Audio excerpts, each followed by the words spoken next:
What's an innocent crime that people commit? Here in Japan, it's illegal to hand your neighbor's misaddressed mail to them. In practice, we all do it. Are you supposed to return to sender or post office instead? To the post office, I simply hand it over to the neighbor if I know them, or leave it in their mailbox. I just clip mine onto the outside of my mailbox and let them pick it up the next day. One time this big envelope came that was for one of my neighbors. It was the same one I got when I got a new passport. They were probably shitting themselves seeing the tracking say it was delivered and not getting it.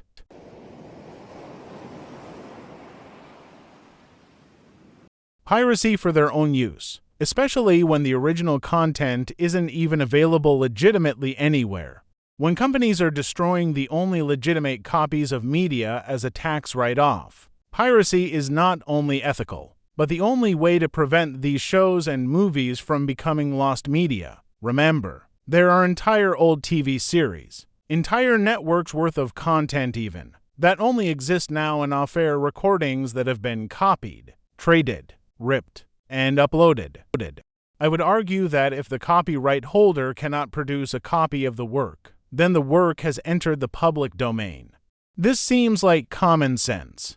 Very little of the law is common sense. Also, if a copyright holder has reason to keep something private now, I suppose copyright allows them an enforcement to that. E.g., Disney and the Song of the South. They don't want it out there. They can use the copyright to prevent its spread. I personally think even self-censorship is kinda dumb, but they have the right to do it.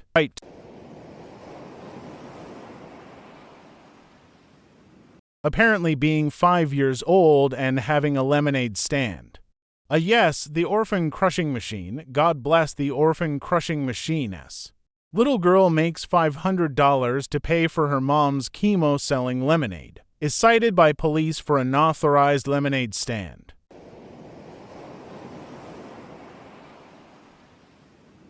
What jurisdiction are we talking? Because in Singapore chewing gum is a crime. In Germany, if you run out of fuel on the Autobahn, that's a crime. You can't take a selfie beside a statue of Buddha in Sri Lanka. I hear in some places it's a crime to enter cooked fish over cooked chicken, or make a dentist appointment and not show up. I've heard you go straight to jail for those. They have the best patience in the world because of jail. I have everything in Venezuela. I already know who wins Project Runway.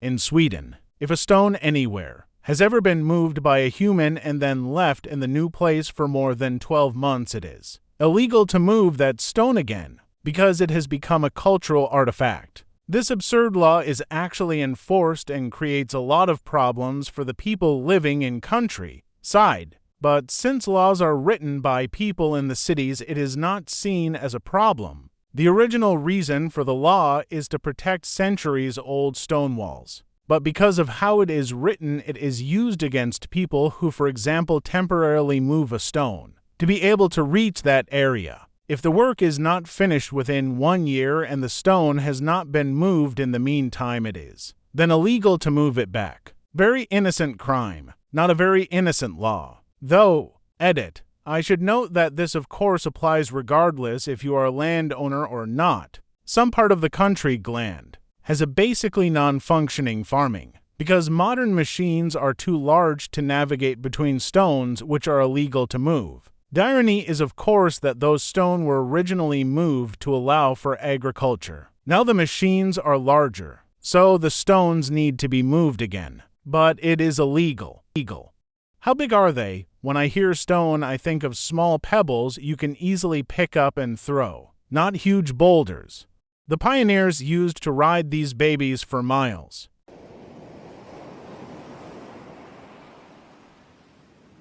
I drive home from work in the middle of the night, and there's one left turn I have to make at a red light every night that is infuriatingly badly timed for that hour. The pharmacy on that corner has been closed up for an hour by the time I get there, and the parking lot is always empty. So driving through that to save myself 45 interminable seconds is as victimless a crime as one can commit, if it even is a crime. Duh.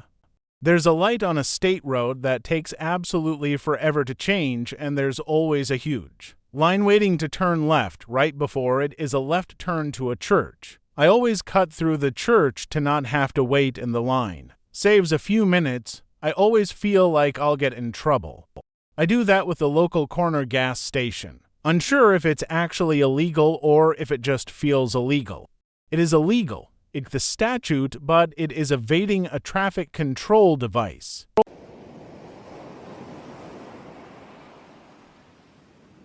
Jaywalking. I remember reading about how the jaywalking laws came to be. It was a massive lobby by the auto industry, which included making the streets a car-only place, which it wasn't before. The industries lobbied and paid politicians to write and pass those laws so cars would be less liable in case of accidents. So, I see jaywalking as a taking back what was originally ours type of thing.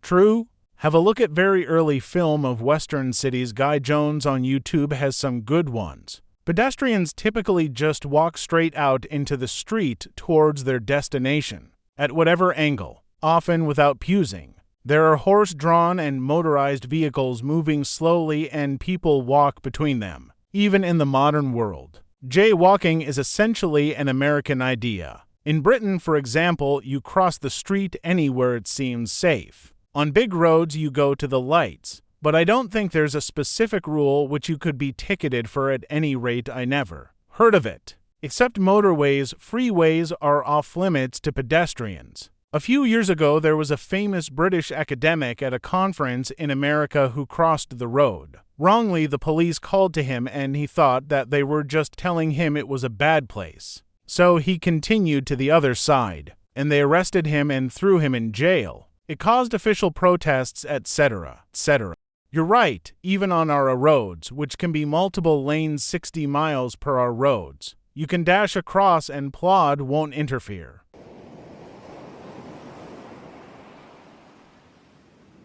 For some reason, crossing a road is a crime in America.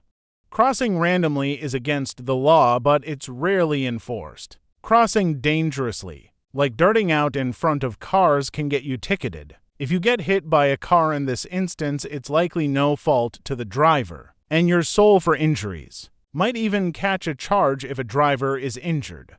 Talk to my LAPD homie about that. We aren't really homies. He gave me a jaywalking ticket, $200, and then showed up in court. As of this year, it's no longer illegal in California thanks to the Freedom to Walk Act.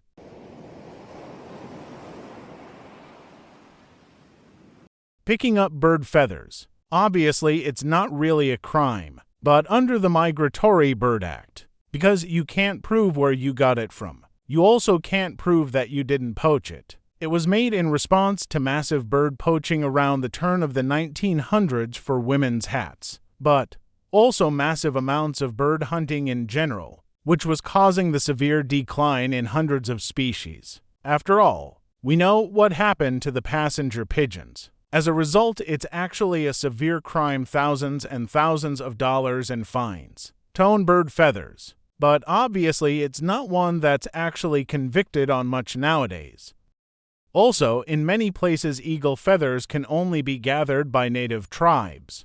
In the entire USA, I believe. My vet worked with the bald eagles. It was just amazing to help them, and we learned a lot from the people that rehabbed them and let them go. She was astounding. But yeah, you cannot pick up bald eagle feathers. You have to contact someone or leave it be. And yes, natives are the only ones usually. What if you don't actually know it's an eagle feather and just think it's a really cool looking feather? You just have to be sure. Make sure you know what eagle feathers look like. That's what I did at first. Was at the cabin I own a few weeks back and saw a feather. Large. Looked it up and made sure it wasn't anything really important. It was a turkey feather lamau, but I just left it be anyway.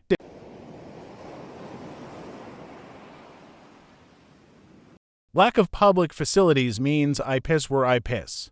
Yep. Almost got slammed for public indecency when I was at the beach and the bathrooms were locked every night at like 8 p.m. to prevent homeless people from staying in them or doing drugs in them or something. Anyways, I took a piss in the bushes in the dark nearby with no one around and got a spotlight on my back. A deputy came out screaming at me about pissing on his buildings. I was very clearly at least 20 feet away from the building. He spent a couple minutes cussing me out and shouting at me, and I just kinda sat there and took it. 'Cause saying anything probably would have made things worse. Then the sheriff came over and bailed me out. God bless him. Told the deputy to take a lap and cool off, then let me go. Why is society like this? Because the bathrooms are for the public to use as bathrooms, and they should have a reasonable expectation to not be party to someone doing drugs in there. I've smelled shits that felt more like an assault compared to a homeless man's potential drug use. In any case, bathrooms aren't ideal places to stay for the homeless, so we agree on that front.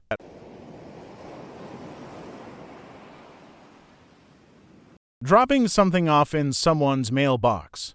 Not only is it a crime, it's fully a felony in the US. Don't fuck with the postal inspectors. Who are those guys?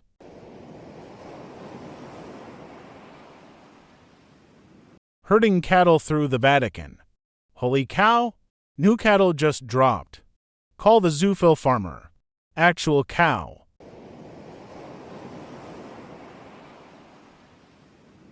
If you are innocent, jailbreak. It's not illegal for even guilty criminals to jailbreak in some Nordic countries. They recognize that every human wants to be free. It is illegal to keep their prison uniform theft. So there have been cases of people escaping and posting their uniform back to the prison. What ya doing? Just bustin' out of here, yeah cool, just leave your clothes behind on the way out, ain't cool. You will of course be stopped if caught, you just won't get extra charges for the escape attempt. You might get charges for theft, damage of property, or trespassing, though if applicable. And public nudity apparently.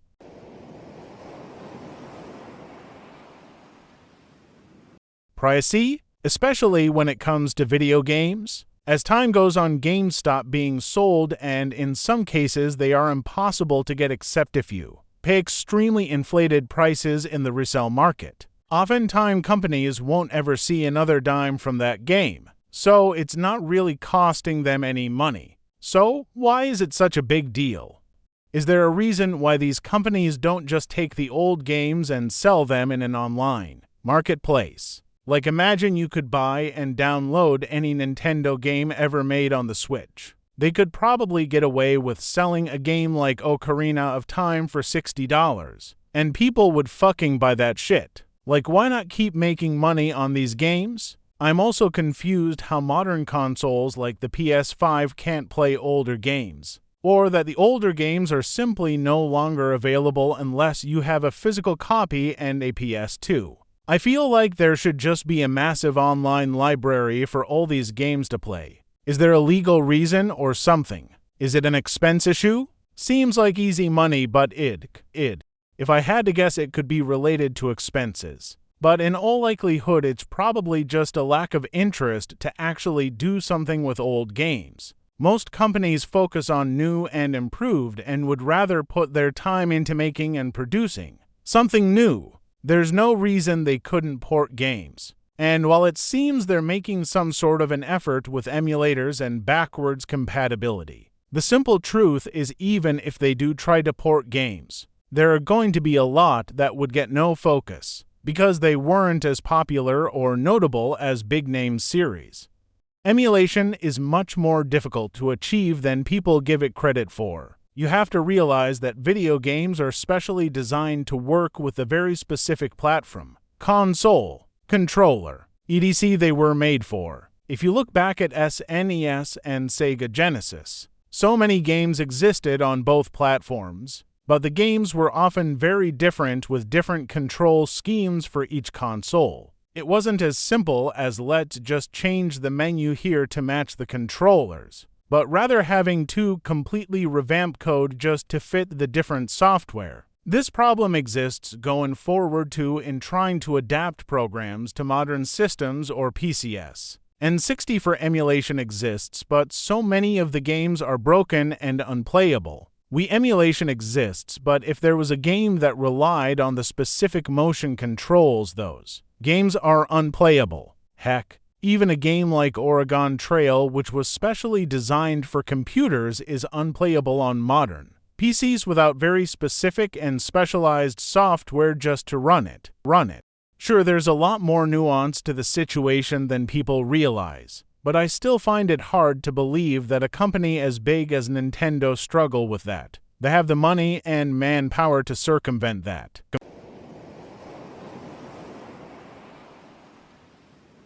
A poor person stealing a small amount of baby food. I'd see it when I worked at a market and I'd just look the other way. Anybody stealing food if they aren't surviving otherwise, in my opinion. Them not being able to feed themselves or their families is more of an indictment of the society they live in than themselves. Also, I think most people would cut them some slack if they stole the food from some big corporate conglomerate like a Walmart as opposed to some little mom and pop grocer who can't afford the loss.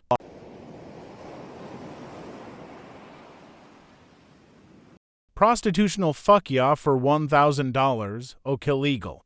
The major problem is that most prostitutes are trafficked and not doing it voluntarily. Prostitution being illegal does not solve this problem. Making it legal would make it easier for sex workers to call the cops if they get assaulted by customers or to report the pimps who beat them as abusive employers. Yeah, I'm absolutely certain pimps use the fact that it's illegal to threaten trafficked victims. Like, go ahead and tell someone what I'm doing to you. You're just gonna get out in prison.